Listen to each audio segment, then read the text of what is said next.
మే 31 దేవుని వాక్య ధ్యానం.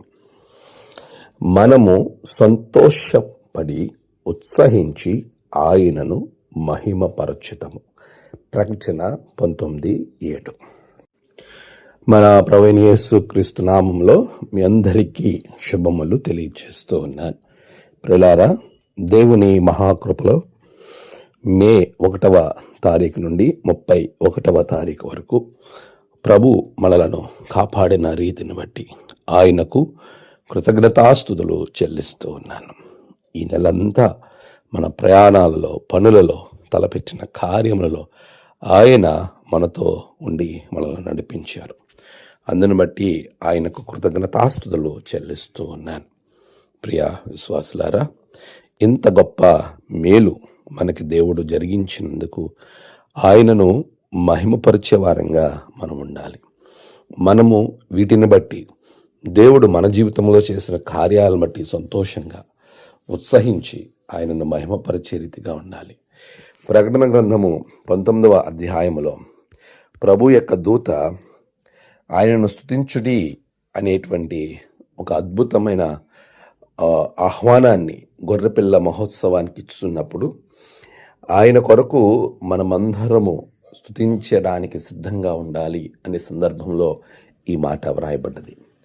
గొర్రెపిల్ల పెండ్లి మహోత్సవ వేడుకలో నేను మనమందరము పాలుపంపులు పొందటానికి పరలోక రాజ్య ప్రవేశం మనకి జరిగినప్పుడు, ఆయనను స్తుతించే ధన్యతలోనికి వెళ్ళినప్పుడు ప్రభు అంటున్నాడు, మీరు ఉత్సహించి, మీరు సంతోషపడి ఆయనను మహిమపరచండి. ప్రియ విశ్వాసులారా, అలాంటి ఉన్నత స్థాయిలోనికి మనం వెళ్ళడానికి ప్రభు సన్నిధిలో మనము సిద్ధపరచుకునే వారంగా ఉండాలి. ప్రత్యేకంగా ఈరోజు దేవుణ్ణి మహిమపరచడం అనేది మనం సజీవులంగా భూమి మీద ఉన్నప్పుడు ప్రతి విషయంలోనూ ఆయనను మహిమపరచాలి.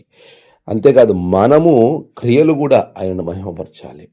అన్యజనుల ఎదుట మీ యొక్క క్రియలు బయలుపరచబడినట్లుగా సత్క్రియలు అవి వచ్చి దేవుణ్ణి మహిమపరచినట్లుగా ఉండాలని ప్రభువైన క్రీస్తు వారు ఆయన చాలా స్పష్టంగా తెలియజేశారు. ఈరోజు మన దేహములతో ఆయనను మహిమపరిచే వారంగా ఉండాలి.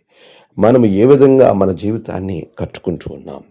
నీవు సంతోషపడి ఉత్సహించి ఆయనను మహిమపరచాలి.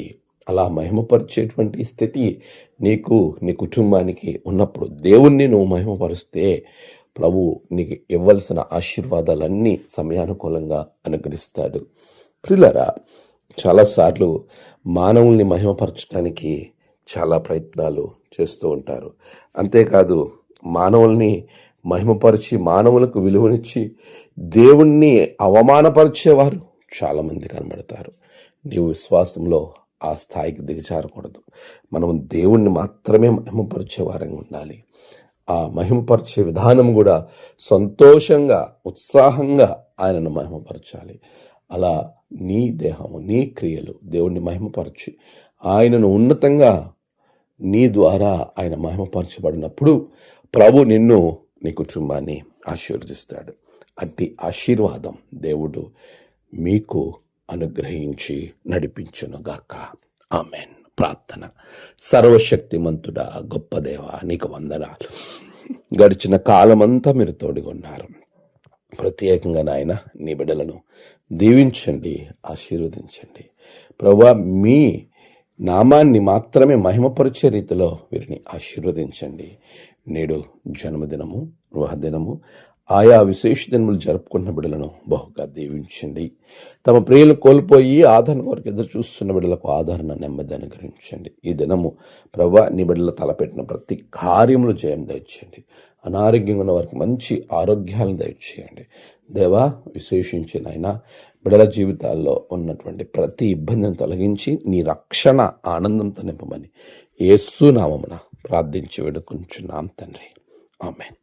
తండ్రి, కుమార, పరిశుద్ధాత్మ త్రియేక దేవుని ఆశీర్వాదం మీ అందరికీ తోడుగా ఉండి నడిపించునుగాక. ఆమేన్.